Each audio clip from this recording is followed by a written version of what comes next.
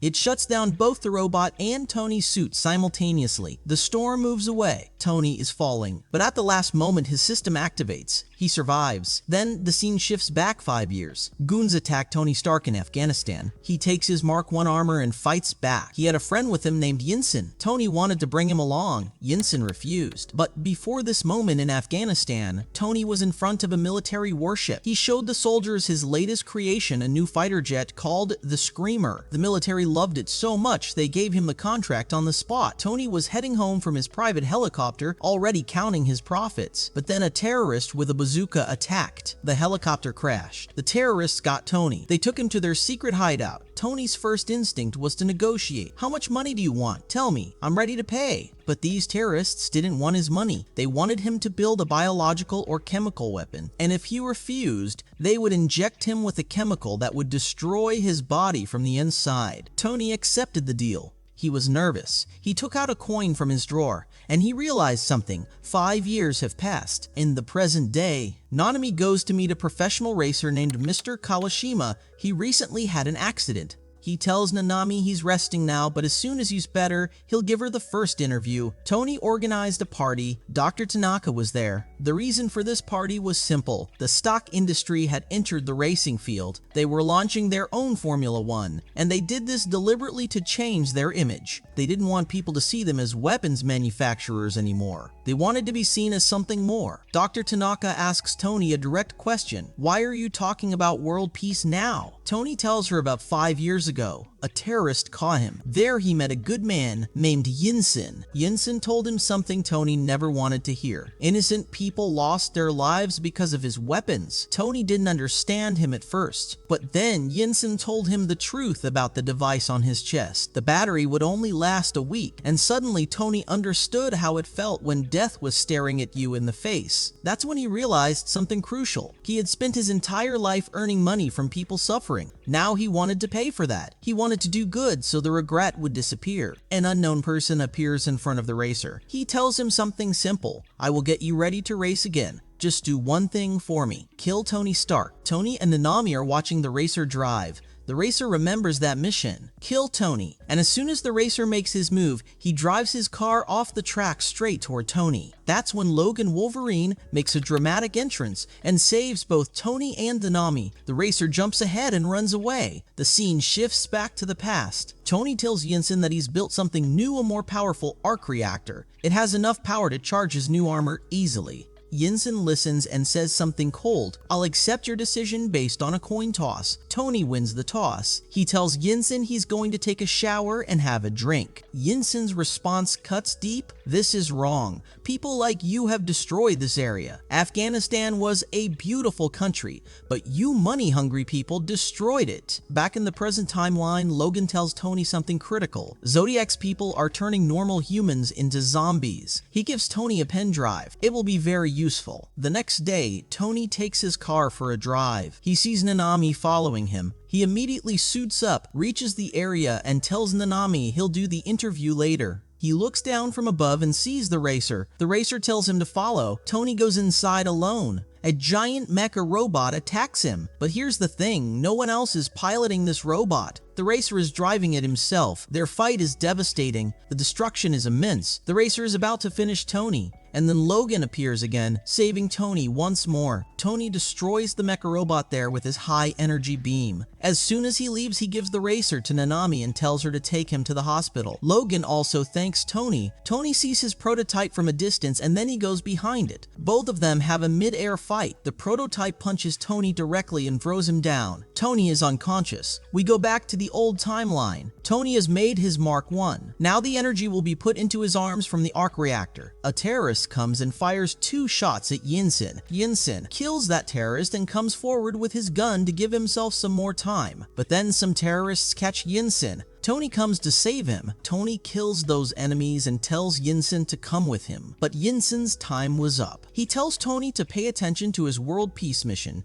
and he gives Tony a coin as a form of lucky charm. Back in the current scene, as soon as the prototype Dio is about to kill Tony, Tony fires at him, and as soon as the person behind Dio reveals himself, Tony is shocked. It's none other than his friend Yinsen from Afghanistan. By the time Tony is able to ask anything, Yinsen flies away. The next day, Tony works on his new Brewster project. As soon as he tries to go to outer space, his armor freezes. He reaches his office and he's thinking about Yinsen. He's holding the coin that Yinsen had given him. He calls Pepper and tells him to bring all the information about Yinsen. Then he gets a call from the doctor. The doctor tells him he needs to come to the lab as soon as possible. Nanami and Ichiro are driving somewhere. A schoolgirl crosses the road in front of them. She vomits blue vomit. The doctor shows Tony the condition of a lab worker whose condition has deteriorated due to a virus. This virus is directly attacking the immune system. The doctor gets another call. Another patient has the same problem. It's the schoolgirl who fainted in front of Nanami. Tony sees Nanami there. We see the biker again. It's Captain Nagato. He goes to the space center. The scientists tell him that the connection with the SAT-1 satellite he sent is broken. For checking it, they sent SAT-3 satellite. When SAT-3 shows the image of SAT-1 satellite, its camera turns off. Meanwhile, the doctor tells Tony that he has not found any chemical or virus in the research. It seems like an environmental factor. Then Tony gets a call from Nanami. She tells him that this virus is spreading very fast. A lot of people have been infected. Before Tony can ask her anything, 3 or 4 militants come to arrest him. The soldiers tell him they're from the Ministry of Health. They found out that the Ark Station is behind this. Tony gets angry. The doctor tells him to cooperate. She says she'll call the minister and see if they can get some help. Nagato comes to Minister Curoda and tells him that his surveillance satellite is offline. While Tony is getting angry and thinking he'll do something himself, Nagato comes to that area. He says he's been sent by the minister and he needs Tony's help to activate their surveillance satellite again. Nagato shows them the satellite image. They find out there's a mechanical system sitting on the satellite. The satellite is 121 miles above the Earth. Its direct target is the Ark Station. Tony demands from Nagato, "Do you have a jet that can take me to the atmosphere?" Nagato says yes. There's a prototype. Tony tells Nagato to get the jet ready. And yes, I need your best pilot in the cockpit. Tony explains that all the disease spreading here is coming through the satellite. Nanami, Ichiro are outside the Stark office. They wanted to go inside, but the militants refuse them. Then Nanami vomits the same blue color. Tony talks to the doctor and says there is no radiation shield in her arm. As soon as Tony comes down, he sees that Nanami is also infected. He comes to his office, works on his armor, and combines it with the booster project. He goes straight into the air wearing the suit. He sees the ship and holds it straight. He realizes the pilot is Nagato, the best pilot he requested. As soon as they go up after the jet level, Nagato leaves Tony. From there, Tony goes straight to outer space with the help of his booster. He sees the satellite from a distance. As soon as he gets near it, there's a problem in his anti-gravity system. The mechanics of the satellite leave a missile on it. Tony destroys the missiles and attacks the mech robot. Tony dodges the attack and throws 2 missiles at it. The robot is destroyed. Tony has completed his mission. The doctor says the radiation will be less now. Tony tells the doctor how beautiful the Earth looks in outer space, but he still has to complete his mission with Zodiac. A man named Sho has connected his mind to the computer. He's calling his mom. Meanwhile, Tony talks to Pepper. Pepper tells him that after all the intel and research, they've come to the conclusion that Yinsen is not alive. Tony says he could have told them that, but he knows that Yinsen is alive, and Yinsen has joined hands with Zodiac. Tony doesn't understand why. He tells Pepper to continue the research. The screen turns off and nearby robots start attacking. Tony tries to shut them down through the computer but gets no access. As soon as this robot is about to attack the doctor, Tony attacks it with a rod. His room's air conditioner is also hacked. The room is getting so cold that people are going to freeze. Tony finds out that a virus has come into his main operating system. The only mission of this virus is to target the main system of his arc reactor. We see the past childhood of Sho. His mom was working on the computer. He sees the kids playing outside. He asks his mom for permission, but she refuses due to his health condition. His mom calls him to her and makes a fish out of paper with wings. Sho asks, "Why did you make his wings?" "So it can swim and fly." Tony sits at his computer and constantly makes firewalls to stop the virus. He gets a message: "You have stopped us now,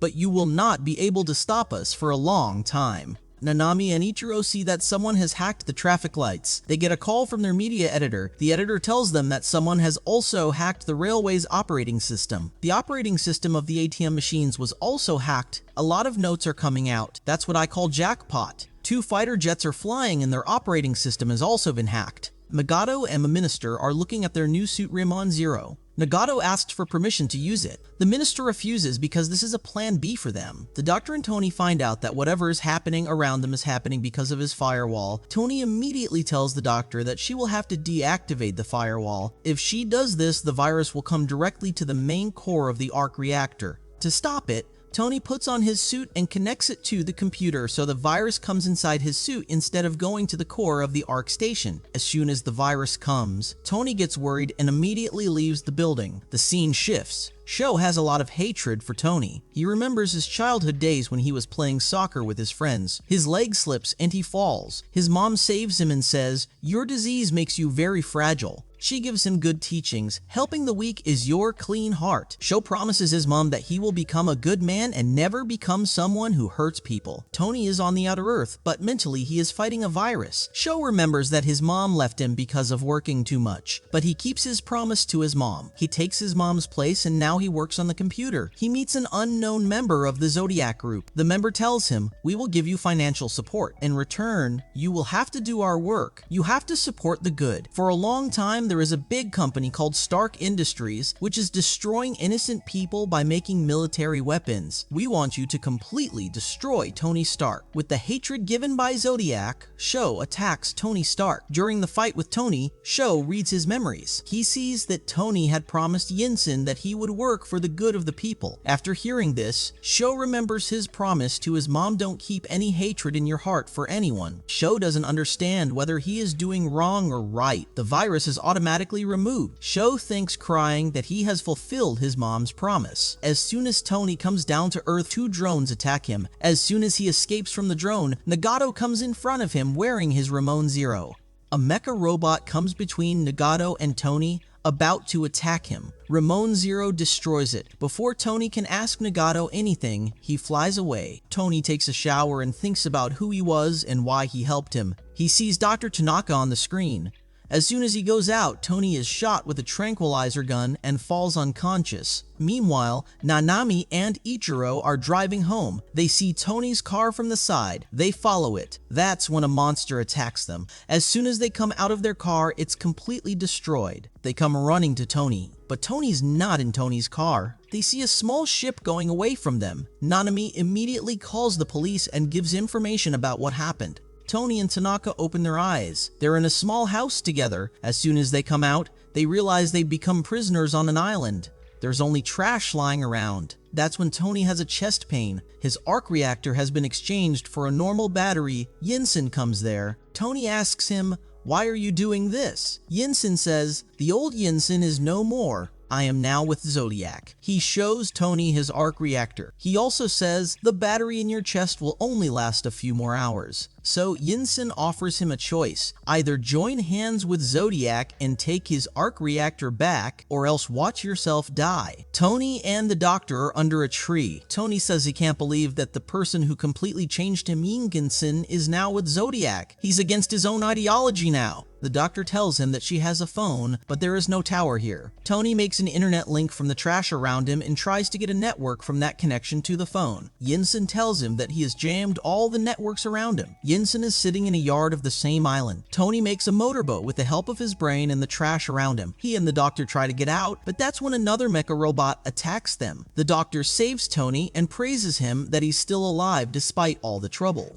Tony tells him that he saw Yinsen's boat from a distance. On the other side, Nagato meets Nanami and tells her that Dr. Tanaka is also missing. He asks her for some map details. Ichiro comes and shows him some photos of the incident that took place last night. Tony and the doctor are making something from the trash again. Yinsen sees them doing this from a distance. He fires his robot at them, but that's when he finds out that this is just a hologram. Tony and the doctor are running away. That's when Scorpio follows them. The doctor gets a sprain in her leg. She tells Tony to go alone, but Tony catches her and leaves her in a safe place. Tony goes up with a bazooka while running. Scorpio is in front of him. Tony drives the bazooka up. While flying up, Ramon Zero gets Tony's signal and comes straight to destroy Scorpio. Tony goes towards the yacht while running. That yacht gets destroyed. That's when Yinsen puts on his prototype suit and gives Tony his arc reactor back. Before leaving, he says this was just a test. The next test will be more dangerous. And then he leaves. Ramon Zero comes there. Tony finds out that this is Nagato wearing the suit. The doctor and Tony meet in the sun. Tony tells him to take back the ship. "I feel like staying here all day today." He thanks the doctor for helping him. And finally, they kiss each other.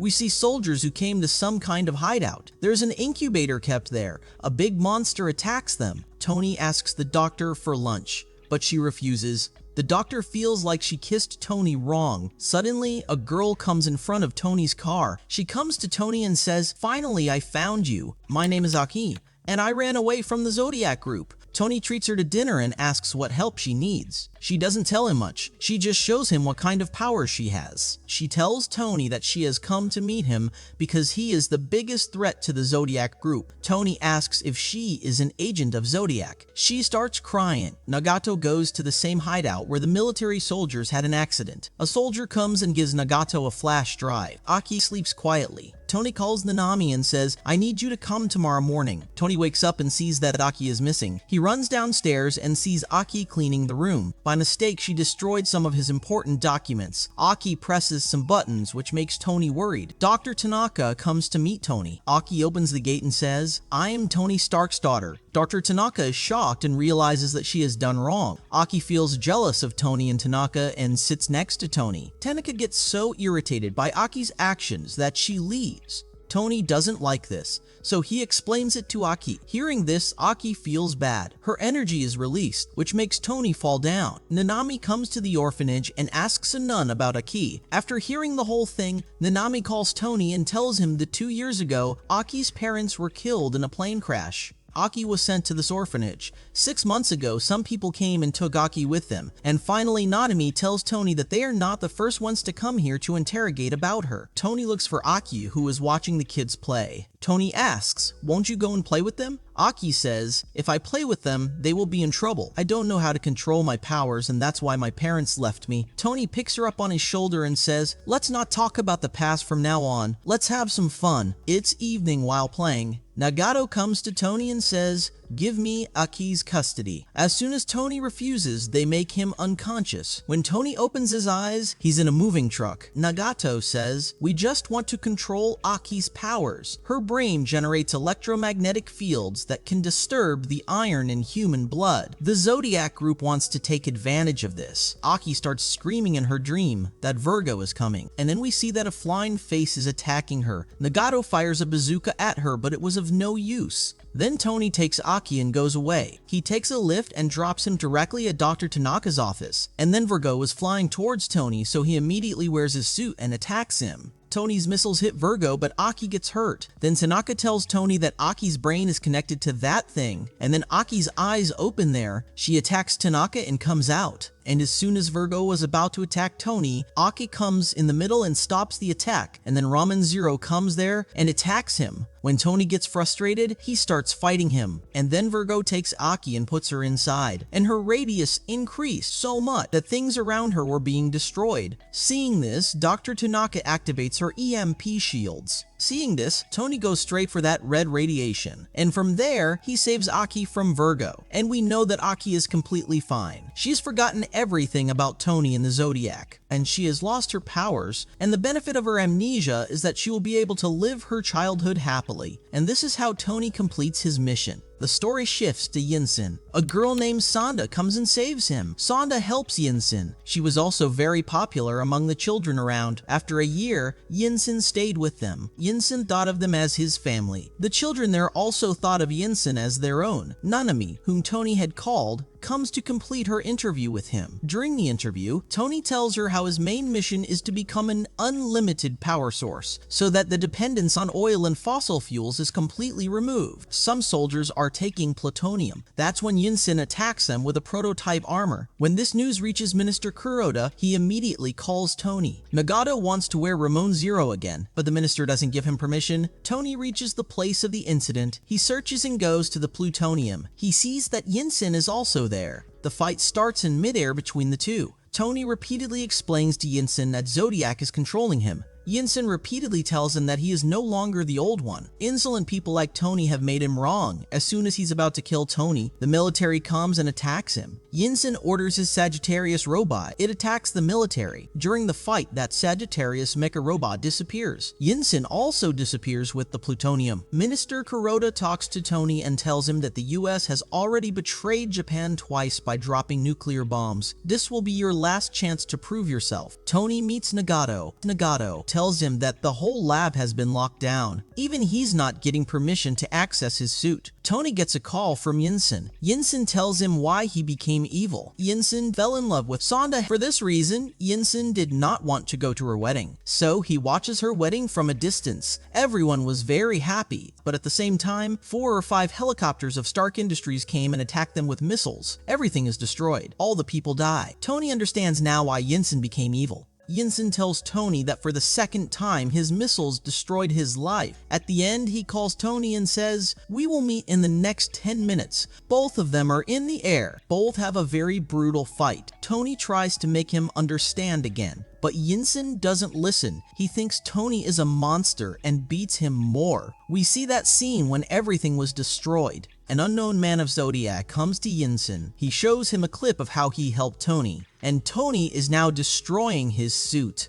Zodiac people created hatred for Tony in Yinsen's mind. Yinsen remembers all this and beats Tony more. The prototype soldiers of Iron Man appear in the air. They were activated by Yinsen so that he can control the whole world. Yinsen has named them Iron Man Sigma. All the models attack the buildings and disturb the people. At the same time, Yinsen beats Tony Stark. He says, "From today, I will use plutonium correctly," and destroys Tony Stark with his repulsive beam. He takes out the iron suit from Tony's body and throws Tony in a big pit. He stands near the EMP project. All the researchers and scientists are captured. Yinsen goes to Dr. Tanaka and gives him Tony's suit. He says that Iron Man is dead. He's no more. Ichiro tells Nanami that he thinks Tony is no more, so they make a plan where Ichiro will distract the soldiers and Nanami will try to escape quietly. All the ministers had a meeting. Then they get the news that Yinsen wants to give a public message. He tells in the message how he killed Tony Stark, captured the reactor and other stations. He has 2 demands. First, he wants all the American soldiers to be removed from Japan and all the defenses of Japan to be turned off. If this is not done, then he will kill all the hostages he has. As Nanami was moving forward, Yinsen sees her. He tells Nanami that whatever he is doing for Japan and for the rights of Japan. She tells him that they don't need his terrorist support. So he locks Nanami in a dark room. The scene shifts. Tony's eyes open. He finds himself under a tree. Nagato had saved him. He says that they will have to do something soon. Tony calls Tanaka and tells him to turn on the location in his armor. While doing this, Yinsen catches him. He takes the mic and tells Tony that he is coming to catch him. The ministers talk to each other. They don't understand how to remove the hostages. But then Minister Curoda stands up and says, "Leave all your work to me." The minister makes a press conference in front of everyone. He says, "In return for the hostages, keep me, and in return, leave them." Yinsen likes his words and accepts his deal. They both try to find Tony's armor. When they reach the road, they take down a soldier and take the armor and move on. The minister surrenders himself in front of Yinsen. In exchange, Yinsen leaves the rest of the hostages. At this time, a Sagittarius mecha robot attacks Tony. Nagato takes the car straight down the hill and tells Tony, "I will handle it. You do your work." Nanami reaches the location told by Tony. They both meet there. Tony immediately wears his suit. At the same time, this robot is still behind Nagato. Nagato fires a bazooka at it. Even after that, it survives. But then Tony comes and destroys it. Tony then fights against Yinsen and his iron soldiers. During this fight, Tony tells him how he used to see him as a mentor, but now he doesn't like Yinsen's wrong path. Yinsen attacks him and drops him in the building. While Yinsen is about to kill Tony, Tony attacks him again and takes him away. Yinsen notices that his iron soldiers are no longer in his control, so Yinsen attacks them too. But unfortunately, 2 iron soldiers attack Yinsen. They completely destroy him.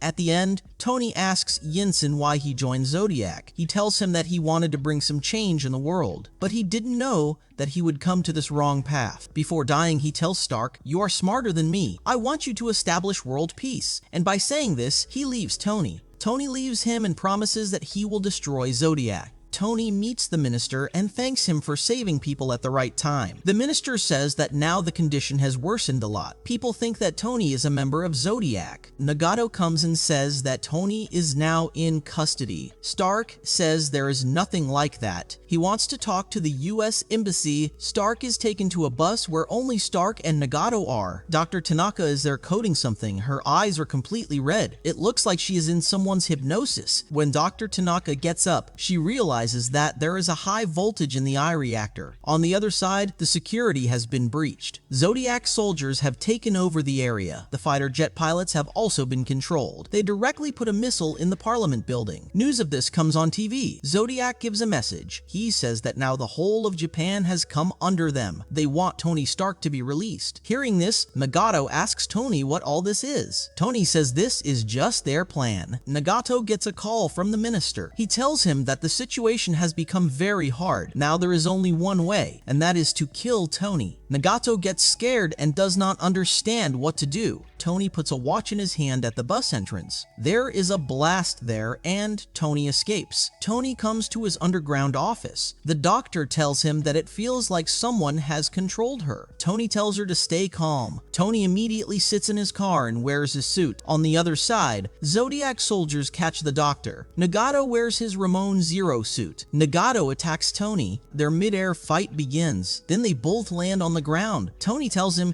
"You just taught me to talk to your enemies calmly. You just forgot that." A white-colored Zodiac armor suit attacks Tony. Tony tells Nagato that someone is stealing the energy source from the arc reactor. He gives Nagato the coordinates. Go and stop him first. Nagato goes straight to Tony's words. As he goes down, he sees that another big iron suit is ready. He tries to fight him, but he can't. He finds out that there is Minister Curoda in the suit. Nagato is shocked. The minister says that if you had killed Tony on my words, then we wouldn't have had to see this day. Nagato asks, "Why did you join hands with Zodiac?" The minister says, "Our country has been completely destroyed due to corruption. Only I can redesign it." Nagato says, "I have been loyal to you for so long. Why are you doing this?" The minister says, "That's why I'm giving you an offer. Join Zodiac and I'll let you go." Nagato refuses. He drops a missile on the minister's power generator. He comes out of that explosion. There is a fight between Nagato and the minister. The minister pierces him with his sword. Tony throws him away with his laser beam. Tony gets a call from Nagato. Nagato tells Tony that Minister Curoda is behind Zodiac. He requests Tony to save Japan. With this, he says his final goodbye to Tony. In the city, tanks are everywhere. All the ministers were injured in the Parliament attack. From now on, Minister Curoda will control all of Japan. He has set up martial law in the whole area. Tony gets a call from Dr. Tanaka. She wants to meet Tony. Tony comes to her. She tells Tony that someone has hypnotized her. The power output was increased by her because she is being controlled. Then there's a big blast in the background. They find out that the US military base has been destroyed. The minister comes to Tony with his armor. He controls Dr. Tanaka. Tony finds out that Dr. Tanaka was the White Zodiac. The minister runs away from there. The fight between Dr. Tanaka and Tony begins. Tony tries to explain to her, but she doesn't understand what he's saying. She attacks Tony. Tony removes her face mask. Finally, she becomes normal with Tony's words, but she feels guilt inside about what she did. Tony tries to calm her down with his positive words. Then Tony kisses her. Then he sees that the doctor attacked himself. Nanami and Ichiro come here. Tony tells them to take the doctor to the hospital, but as soon as Tony leaves, the doctor tells Nanami that they have to go somewhere else. Tony comes directly to the minister. The fight between the two begins. Tony tries to explain that Zodiac is controlling the minister too, but the minister doesn't listen to him. The minister tells him, "Your arc station was not being made for Japan. It was being made for our projects. Dr. Tanaka was working day and night for us, not for you, and now your death is decided." The doctor has reached the station. She says that if she gave the power to the arc reactor, then she will finish it. Nanami tells her that she has to take care of her health, but she says that nothing is above Japan. Tony's fight is still going on. The minister says that Nagato kept begging for death in front of me, and I didn't forgive him. I killed him. Hearing this, Tony gets very angry and they fight more. The minister throws Tony down. As soon as he's about to kill him, the doctor sends coordinates to Tony and tells him to go there quickly. Tony dodges the minister and goes up. As soon as he goes up the tower, he gets a lot of rays of light. He absorbs all the power in his arc reactor. He takes all the power and attacks the minister. The attack is so strong that the minister gets destroyed there with his army. Finally, Tony wins, but the doctor dies there. The arc station has been named Dr. Tanaka Memorial. The arc station finally fulfills its aim and gives unlimited supply of electricity to the whole of Japan. Tony is very happy to see everything from above. And that's the complete saga of Iron Man anime. If you've made it this far, thanks for sticking with me. Hit that like button, subscribe for more, and drop a comment if you've got your favorite Iron Man moment. I'll catch you in the next one. Peace.